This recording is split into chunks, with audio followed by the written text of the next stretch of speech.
Welcome to maths and science nexus.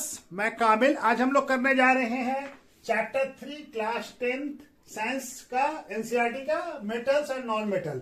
इसका ये तीसरा वीडियो है। इसमें एक्सरसाइज क्वेश्चन को करेंगे। ये इसका तीसरा वीडियो है। इससे पहले 2 वीडियो और आ चुका है। पहले वीडियो में इंट्रोडक्शन है, दूसरे वीडियो में हमारा इंटेक्स्ट क्वेश्चन है और सारे इंटेक्स्ट क्वेश्चन को किया है। और ये एक्सरसाइज का क्वेश्चंस को अब हम लोग चैप्टर एंड में जो एक्सरसाइज है उसको करेंगे।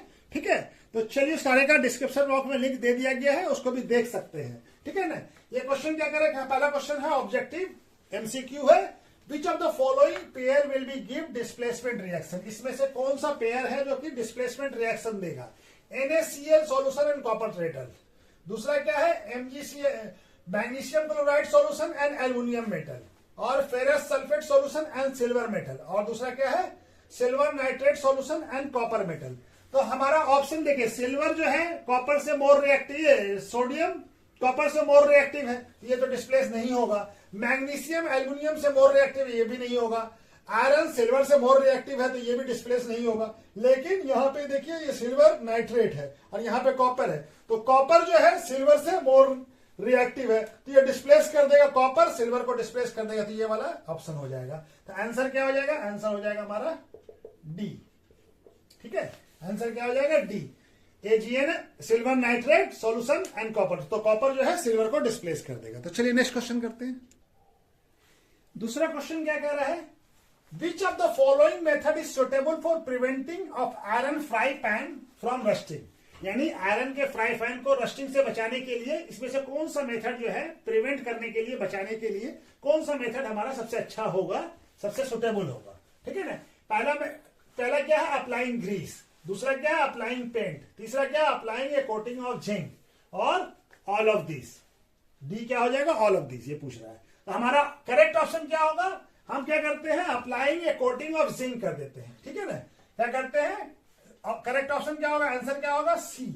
ठीक है, ग्रीस तो नहीं यूज करते हैं, पेंट भी यूज नहीं करते, क्या करते हैं applying A coating of zinc का कर देते हैं, ताकि वो रस्टिंग से बच जाए, प्रिवेंट हो जाए। ठीक है, तीसरा क्वेश्चन क्या कह रहा है, an element reacts with oxygen. एक एलिमेंट है, कौन एलिमेंट, एक element react with oxygen to give a compound. एक ऐसा कंपाउंड जब ऑक्सीजन के साथ रिएक्ट करके एक ऐसा कंपाउंड बनता है with a high melting point, जिसका मेल्टिंग पॉइंट बहुत होगा, हाई होगा।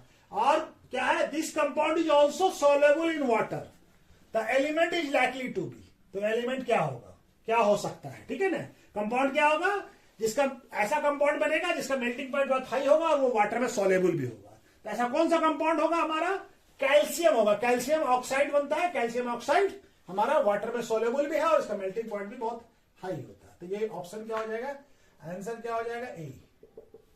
क्या हो जाएगा ए। ठीक है, आंसर हो जाएगा ए। चलिए नेक्स्ट क्वेश्चन करते हैं।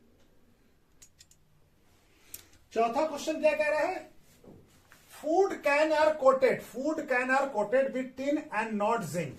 टिन से क्यों कोटेड किया जाता है, जिंक से नहीं किया जाता। ऐसा टिन से क्यों कोटेड किया जाता है, जिंक से नहीं किया जाता। क्यों, because zinc is costlier than tin, या zinc has a higher melting point than tin, या zinc is more reactive than tin, और zinc is less reactive than tin.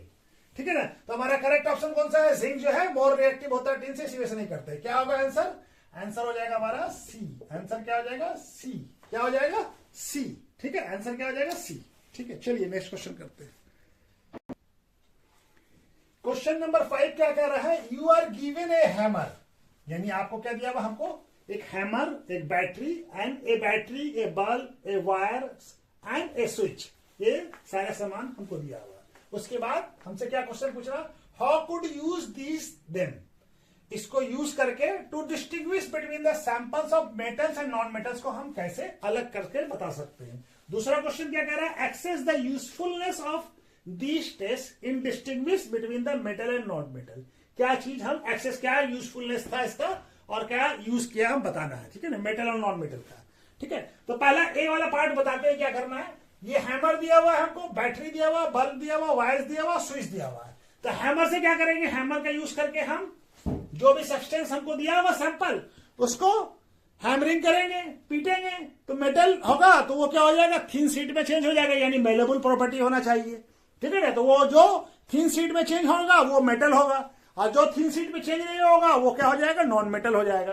और दूसरा जो है वायर, बल्ब और स्विच और बैटरी के थ्रू क्या करेंगे, एक सर्किट बनाएंगे, इलेक्ट्रिक सर्किट बनाएंगे, ठीक है ना, जिसके थ्रू हम देखेंगे अगर जो सैंपल मेटल होगा उसका क्या होगा, उससे करंट पास करेगा यानी बल्ब ग्लो कर जाएगा, और नॉन मेटल से बल्ब करंट पास नहीं कर पाएगा तो क्या हो जाएगा, बल्ब ग्लो नहीं करेगा। इससे डिस्टिंग्विश कर लेंगे कि ये कौन मेटल है कौन नॉन मेटल है, ठीक है। तो चलिए पहले ए वाले पार्ट को लिख लेते हैं, उसके बाद बी का भी समझाते हैं और उसको भी लिखते हैं। इसको लिखेंगे क्या, पहले का answer, we can beat the sample with the hammer if it can be beaten into thin sheets. अगर वो थिन शीट में चेंज हो जाता है then it is a metal, अगर नहीं हो पाता अदरवाइज ए नॉन मेटल, ठीक है। Similarly we can use the battery, bulb, wires and a switch to set up circuit with the sample. Sample के साथ सर्किट बनाएंगे electrical, if sample conduct electricity यानी बल्ब ग्लो कर जाए, कंडक्ट इलेक्ट्रिसिटी करेगा तो क्या है, बल्ब ग्लो कर जाएगा, then it is a metal. अगर बल्ब ग्लो करता है तो मेटल है, otherwise it is a non metal. तो चलिए बी वाला पार्ट अब कर लेते हैं, ठीक है।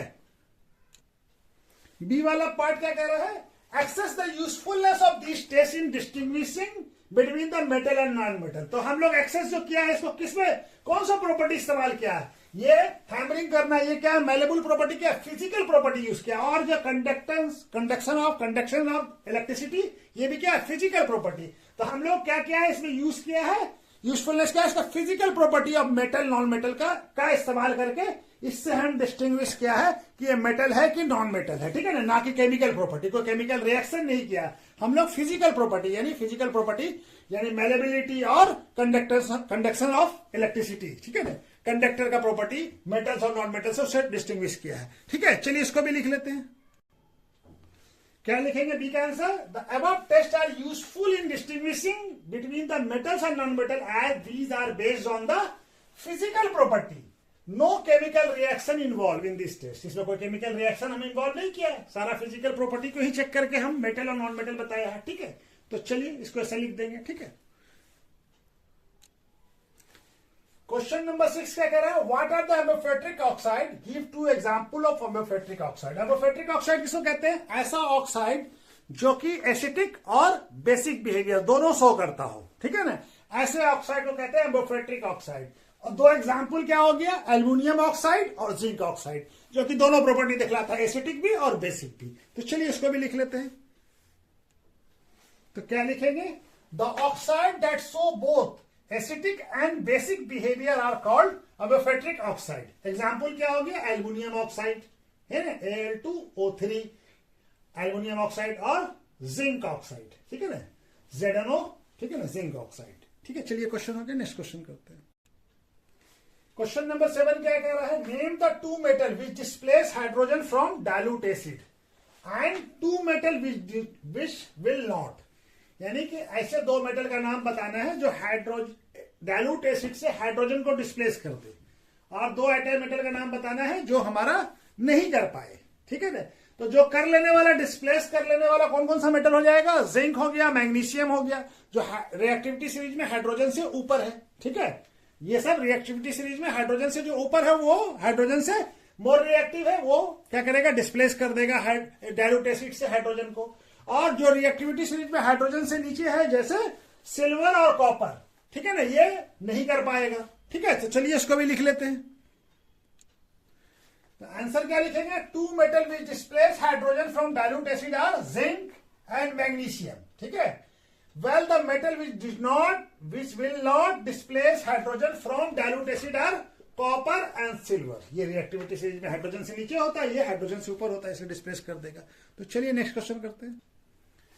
क्वेश्चन नंबर 8 क्या कह रहा है, electrolytic refinery of metal, metal का इलेक्ट्रोलाइटिक रिफाइनरी कर रहे हैं एम मेटल का।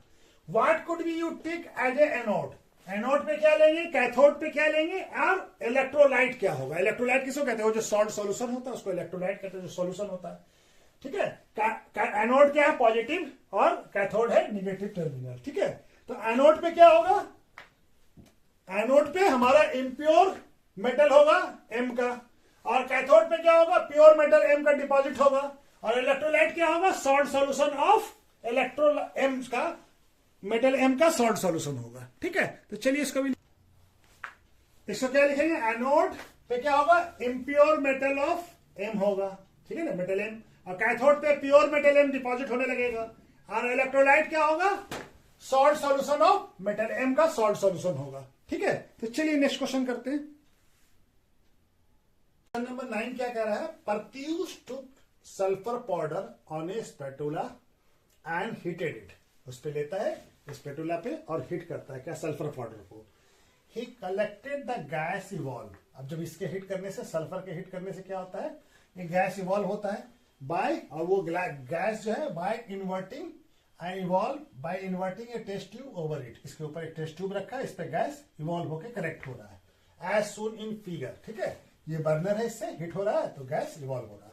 What will be action on off gas on dry litmus paper? तो ड्राई लिटमस गैस कैसा होगा? गैस सल्फर को हिट करेंगे तो सल्फर ऑक्सीजन के साथ रिएक्शन करके क्या करेगा? सल्फर डाइऑक्साइड बनाएगा। ठीक है ना, सल्फर डाइऑक्साइड कैसा गैस होता है? एसिटिक गैस होता है। ठीक है ना, तब हमारा आंसर क्या देना है? पहला ए का, what will be action on A gas on dry litmus paper. तो ड्राई लिटमस पेपर पे कोई एक्शन नहीं होगा, ड्राई लिटमस पेपर पे नो एक्शन होगा, कोई नो एक्शन। ठीक है, इस पर कुछ चेंज नहीं होगा, नो चेंज होगा। ठीक है, मॉइस्ट लिटमस पेपर कैसा होगा? ये क्या है? सल्फर डाइऑक्साइड क्या है? Sulphur dioxide non metallic gas है, नॉन मेटेलिक ऑक्साइड है। नॉन मेटेलिक ऑक्साइड कैसा होता है? एसिटिक होता है। तो मॉइस्ट पेपर को क्या कर देगा? ये ब्लू लिटमस पेपर को, ब्लू लिटमस पेपर को क्या कर देगा? Turn red. Blue litmus paper को रेड कर देगा। क्यों कर देगा? ये जो सल्फर डाइऑक्साइड है, सल्फर डाइऑक्साइड गैस कैसा है? एसिटिक गैस है। ठीक है ना, क्या है? एसिटिक है। तो ब्लू लिटमस पेपर को क्या कर देगा? रेड कर देगा। ठीक है ना, और right a balance chemical equation for the reaction taking place. तो हमारा बैलेंस इक्वेशन क्या होगा? सल्फर ऑक्सीजन के साथ रिएक्ट करेगा तो क्या बन जाएगा? Sulphur dioxide. और सल्फर क्या है? सॉलिड, और ये क्या है? गैस, और ये क्या बनेगा? गैस। ठीक है, तो चलिए ये क्वेश्चन भी हो गया। नेक्स्ट क्वेश्चन करते हैं।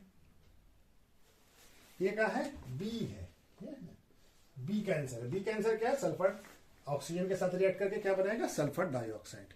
और ये स्टेट क्या है? सॉलिड है सल्फर, और ये गैस है, और ये गैस है। ठीक है, तो चलिए क्वेश्चन नंबर 10 क्या कह रहा है? State two way to prevent the rusting of iron. यानी दो तरीका हमको बताना है, स्टेट करना है दो वे जो कि प्रिवेंट करे, रस्टिंग से बचाने का तरीका आयरन को। ठीक है, तो क्या क्या तरीका हो सकता है? पेंट कर देंगे, पेंटिंग ऑफ आयरन सरफेस। तो पेंट करने से क्या होगा? पेंट एक बैरियर बन जाएगा आयरन और मॉइस्चर्स और एयर के बीच में। ठीक है ना, तो आयरन पे मॉइस्चर्स का कोई रिएक्शन है, बैरियर बन जाएगा तो उससे कॉन्टैक्ट में नहीं आ पाएगा आयरन, जिसकी वजह से कोई रिएक्शन नहीं होगा। दूसरा ग्लैमिनेशन कर सकते हैं। ग्लैमिनेशन क्या कहते हैं? थिन शीट उसके ऊपर लेयर चढ़ा देते हैं, किसका? जिंक का। तो जिंक क्या है? आयरन से मोर रिएक्टिव है, तो क्या करेगा वो भी एक अच्छा तरीका है जिसके वजह से आयरन पे इवन स्क्रैच भी आ जाता तो भी वो रिएक्ट नहीं करता है। ठीक है ना, तो जिंक क्या करता है? आयरन रिएक्ट नहीं कर पाएगा, जिंक आयरन से ज्यादा रिएक्टिव है। ठीक है, तो दूसरा तरीका होता है ग्लैमिनेशन करना, और बहुत सारा तरीका है, ग्रीसिंग कर देना इस तरह से, लेकिन ये दो बेस्ट तरीका है। ठीक है, तो चलिए इसको भी लिख लेते हैं। लिखेंगे two way to prevent the rusting of iron are क्या है? Painting the iron surface. तो पेंटिंग से क्या होगा? Rusting can prevent by applying paint on the surface of iron object. Paint act as a barrier so that iron surface is not allowed to come in, thus rusting is prevented. ठीक है, दूसरा क्या हो जाएगा? दूसरा method हो जाएगा galvanisation. It is a process of depositing layers of zinc metal. ये क्या होता है? आयरन के ऊपर जिंक मेटल का लेयर चढ़ा दिया जाता है।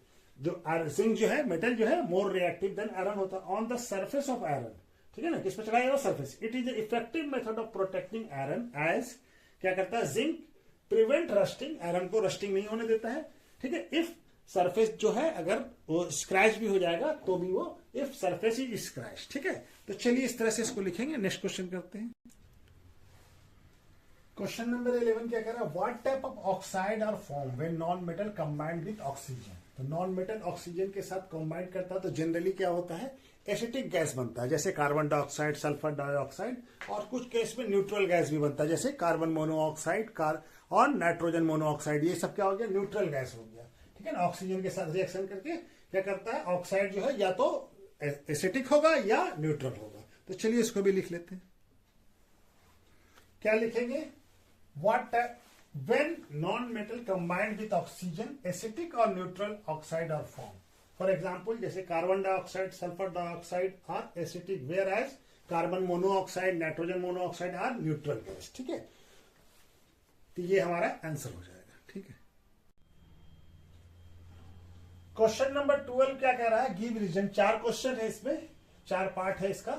ठीक है, तो पहला पार्ट हम लोग पहले ए कर रहे हैं, उसके बाद बी और उसके बाद सी और डी करेंगे। ठीक है ना। गिव रीजन क्या है? इसमें रीजन देना है। Platinum, gold and silver are use to make jewellery. Platinum, gold और सिल्वर को यूज किया जाता है ज्वेलरी बनाने में। क्यों यूज किया जाता है? तो उसका रीजन क्या है कि सबसे पहला रीजन है कि ये प्लेटिनियम, गोल्ड और सिल्वर क्या होता है? लस्टर अपीयरेंस होता है, यानी इसका दिखने में एक आता चमकीला होता है। और दूसरा क्या होता है? ये लेस रिएक्टिव होता है, इसकी वजह से जल्दी कोरेटेड नहीं होता है, कोरिजन इसमें बहुत कम होता है। ठीक है, तो इसके वजह से ये लेस रिएक्टिव है। ठीक है, इसके वजह से इसको ये करते हैं। तो चलिए इसको भी लिख लेते हैं। इसका आंसर क्या लिखेंगे? Platinum, gold and silver are use to make jewellery because of their lustre appearance. Moreover they are very less reactive and do not corrode easily। ठीक है, तो ये आंसर इसका लिखेंगे। चलिए नेक्स्ट क्वेश्चन करते हैं। बी क्या कह रहा है इसका? 12 का B, sodium, potassium and lithium are store in oil. इसको ऑयल के अंदर क्यों रखा जाता है? इसको इन तीनों को केरोसिन ऑयल के अंदर डाल के रखा जाता है। क्यों रखा जाता है? ताकि ये सब सोडियम, पोटासियम, लिथियम क्या हाईली रिएक्टिव मेटल्स है। तो ये क्या करता है? अगर ओपन एयर में इसको रखेंगे तो ये विग्रेसली एयर और वाटर मॉइस्चर के साथ रिएक्शन कर लेता है। ठीक है, ऑक्सीजन और वाटर मॉइस्चर के साथ रिएक्शन करके विग्रेसली बर्न हो जाता है। तो इसको सेफ रखने के लिए ऑयल, अगर केरोसिन ऑयल के अंदर डाल के रखते हैं तो इसका डेंसिटी भी बहुत ज्यादा होता है और ये सिंक कर जाता है, नीचे डूबा रहता है, तो एयर और वाटर मॉइस्चर के कांटेक्ट में नहीं आ पाता, जिसके वजह से ये सेफली प्रिवेंट हो जा बच जाता है ये। ठीक है ना, सेफ रहता है। ठीक है, तो चलिए इसको भी क्या लिखेंगे answer? Sodium, potassium and lithium is a highly reactive metal and burn vigorously in oxygen. Therefore these are store under the kerosene oil to prevent their reaction with oxygen, moisture and carbon dioxide of air. तो इसके वजह से इससे बचने के लिए उसको रखा जाता है। ठीक है, तो चलिए नेक्स्ट क्वेश्चन करते हैं। सी क्या कह रहा है? Aluminium is a highly reactive metal. Aluminium एक हाईली रिएक्टिव मेटल है। एट फिर भी उसके बाद भी इसको it is use to make utensils और कुकिंग। उसको यूटेंसिल्स यानी बर्तन, कुकिंग के, खाने बनाने के बर्तन में यूज किया जाता है। क्यों किया जाता है? तो देखिए एल्यूमिनियम तो हाईली रिएक्टिव मेटल्स है, ये ऑक्सीजन के साथ तुरंत रिएक्ट करके एल्यूमिनियम ऑक्साइड बना लेता है। लेकिन इसको फिर भी यूज क्यों किया जाता है? इसका रीजन है कि एल्यूमिनियम ऑक्साइड, एल्यूमिनियम तो है रिएक्ट करके क्या करता है? एल्यूमिनियम ऑक्साइड का थिन लेयर बना लेता है एल्यूमिनियम पे। उसके बाद ये फर्दर जो है और फिर और मेटल्स को रिएक्ट नहीं, कोरिजन नहीं होने देता है, रेसिस्टेंस करता है कोरिजन से। जो थिन लेयर जो ऑक्साइड का बन जाता है एल्यूमिनियम ऑक्साइड का, उससे वो बचा जाता है। दूसरा चीज है कि ये लाइट वेट होता है और गुड कंडक्टर ऑफ हीट होता है, तो इसके वजह से इसको यूज किया जाता है। ठीक है, चलिए इसको भी लिख लेते हैं। इसका रीजन क्या लिखेंगे? Through the aluminium is a highly reactive metal, it is resistance to corrosion. Corrosion से बचने के लिए क्या करता है? Because it react with oxygen present in air to form a thin passive layer of oxide, aluminum oxide। ये जो aluminium oxide का एक थिन लेयर बना लेता है। These oxide layer prevent further, अब ये फर्दर जो है ये ऑक्साइड लेयर फर्दर एल्यूमिनियम को और रिएक्ट नहीं होता। These oxide layer prevent further reaction of aluminium with oxygen, ये ऑक्सीजन से और फर्दर रिएक्शन होने से बचाता है। ऑल्सो अब इसके बाद और दूसरा चीज क्या होता है? It is a light in weight and good conductor of heat, hence it is used to making light weight होता है, गुड कंडक्टर होता है, इसीलिए इसको hence it is used to make cooking utensils. ठीक है, चलिए नेक्स्ट क्वेश्चन कर। क्वेश्चन डी क्या कह रहा है इसका? Carbonate and sulphide of ores, यानी कि जो ओर्स जो सल्फाइड और कार्बोनेट के फॉर्म में मिलता है, are usually convert into oxide during the process of extraction. Extraction में क्या कहते हैं? मेटल एक्सट्रैक्शन में क्या करते हैं? कार्बोनेट और सल्फाइड को हम लोग जनरली ऑक्साइड में कन्वर्ट कर देते हैं। क्यों कन्वर्ट कर देते हैं ऑक्साइड में? डायरेक्ट इससे क्यों नहीं निकालते हैं? है कि ऑक्साइड को मेटल ऑक्साइड को रिड्यूस करके आसानी से मेटल निकाला जा सकता है एज कंपेयर टू कार्बोनेट और सल्फाइड ओर्स के मुकाबले में। ठीक है, इसी वजह से इसको कन्वर्ट, कार्बोनेट और सल्फाइड ओर्स को क्या करते हैं? ऑक्साइड में कन्वर्ट कर देते हैं।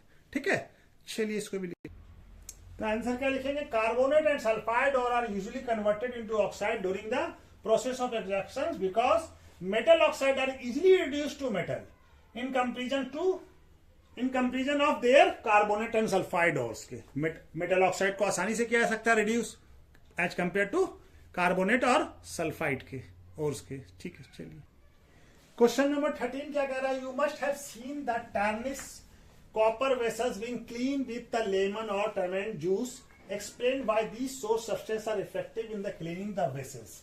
क्या कहते हैं, क्वेश्चन क्या कह रहा है कि हम जो है किसी पुराने कॉपर के बर्तन को क्यों यूज करते हैं, साफ करते हैं, क्लीन करते हैं लेमन जूस से या इमली के जूस से। ठीक है, क्यों करते हैं, एक्सप्लेन कीजिए। वाई दी सोर्स सब्सटेंस, ये क्या होता है, लेमन जूस इमली का सब खट्टापन होता है, तो sour substance are effective in the cleaning vessels, ये साफ करने में कैसे इफेक्टिव होता है। ठीक है, तो सबसे पहला चीज है कि देखिए कॉपर क्या करता है, एटमोस्फेयर में जो एयर है उसकी एटमोस्फेयर में जो ये है उस एटमोस्फेयर से रिएक्शन करके क्या करता है, थिन लेयर बने कॉपर का ग्रीन कोटिंग लेयर बना लेता है। किसका होता है, वो कॉपर कार्बोनेट का होता है। ठीक है, वो कैसा होता है, नेचर में बेसिक होता है। और ये जो हमारा लेमन जूस या टर्मेरिक जूस है, इमली का जूस या नींबू का रस जो होता है, इसमें सैट्रिक एसिड होता है।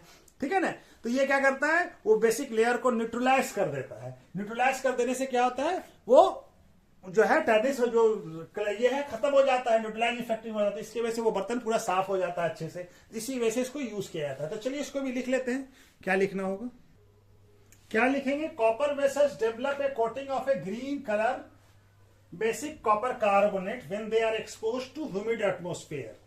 The citric acid present in the lemon or turmeric juice neutralize the basic copper carbonate and dissolve the layer.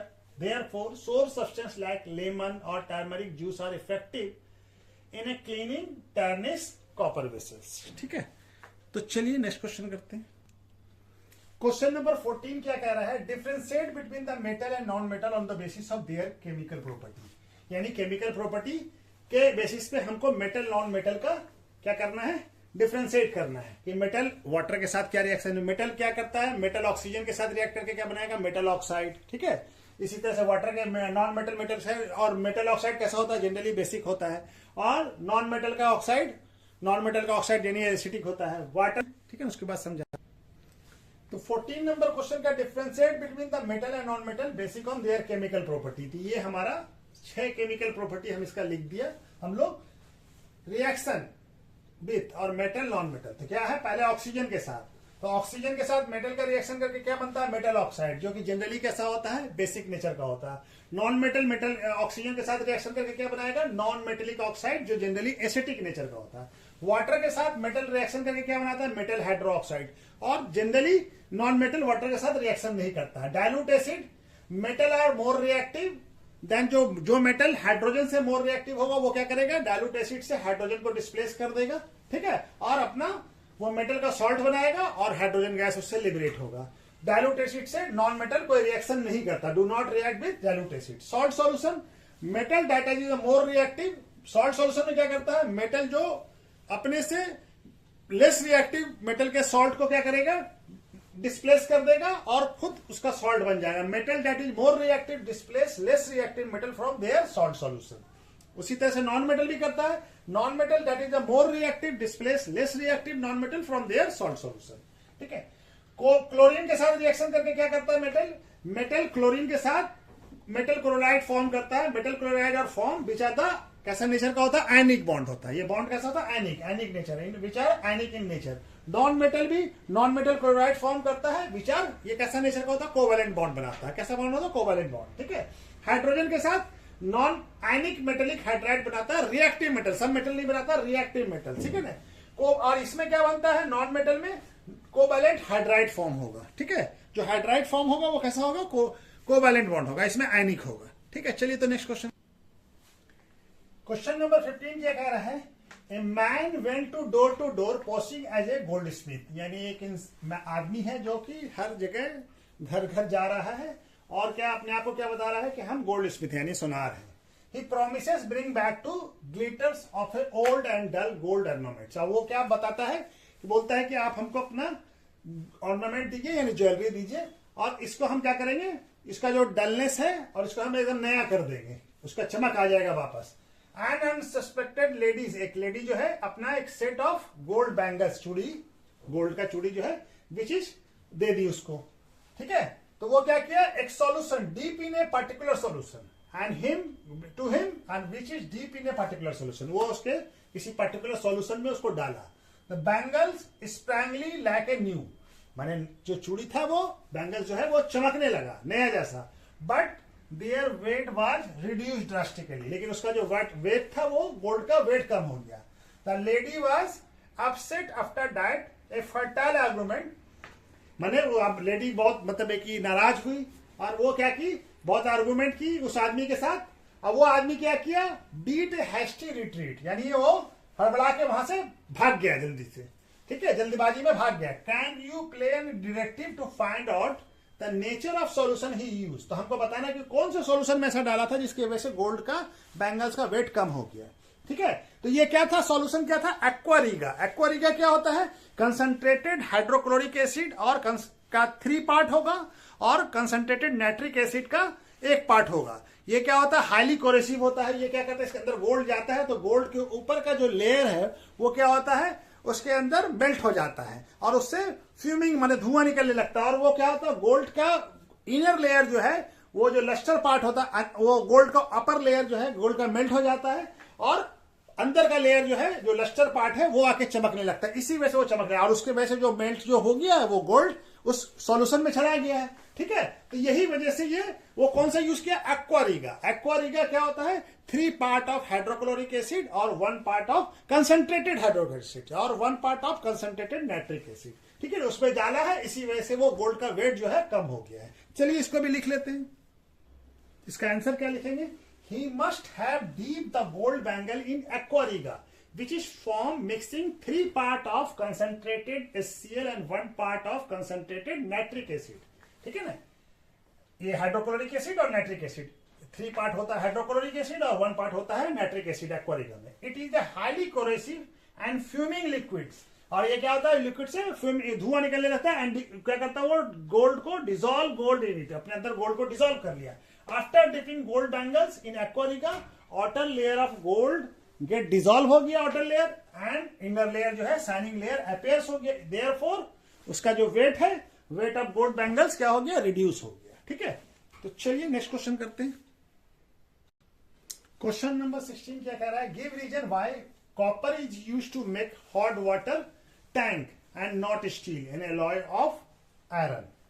इसका क्यों यूज करते हैं, एलॉय ऑफ आयरन का यूज नहीं करते, स्टील का यूज नहीं करते हैं, कॉपर के बर्तन का क्यों यूज करते हैं, कॉपर का क्यों यूज करते हैं. तो सबसे पहले देखिए कॉपर क्या होता है, कॉपर हमारा ना हॉट वाटर के साथ रिएक्ट करता है, ना कोल्ड वाटर के साथ, ना स्टीम के साथ. ठीक है, आयरन स्टीम के साथ रिएक्ट करता है. ठीक है, तो स्टील भी क्या है, आयरन का एलॉय है. ठीक है, आयरन का एलॉय है, तो ये क्या करेगा, स्टीम के साथ रिएक्ट कर लेगा. ठीक है, रिएक्ट करके क्या करेगा, विगरसली, तो वो स्टीम जो है जो हॉट वाटर टैंक होगा तो इसके में जो वाटर से जो हॉट वाटर से जो स्टीम निकल रहा है उससे रिएक्ट कर लेगा. इसी वजह से स्टील का टैंक यूज नहीं किया जाता है, कॉपर का टैंक यूज, क्योंकि कॉपर ना कोल्ड वाटर ना हॉट वाटर ना स्टीम किसी के साथ रिएक्शन नहीं करता. चलिए इसको भी लिख लेते हैं.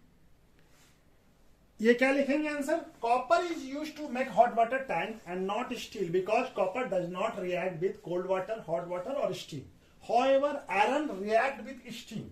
If the hot water tank are made of steel, और जो स्टील क्या होता है, alloy of iron, then iron could react vigorously with steam और क्या करेगा, फॉर्म करेगा, हाइड्रोजन गैस फॉर्म करेगा. ठीक है ना, तो ये स्टीम फॉर्म. ठीक है, जिससे जो विगरसली रिएक्ट करेगा, vigorously iron could react vigorously with the steam form. जो हॉट वाटर से जो स्टीम बन रहा है उससे आयरन जो है रिएक्ट कर सकता है स्टील के बर्तन में. ठीक है, स्टील के टैंक से. ठीक है, तो चलिए आज हमारा ये मेटल नॉन मेटल भी खत्म हो गया. ठीक है, अब इसके बाद हम लोग next chapter carbon and its compound करेंगे. ठीक है, तो चलिए, ओके, थैंक यू.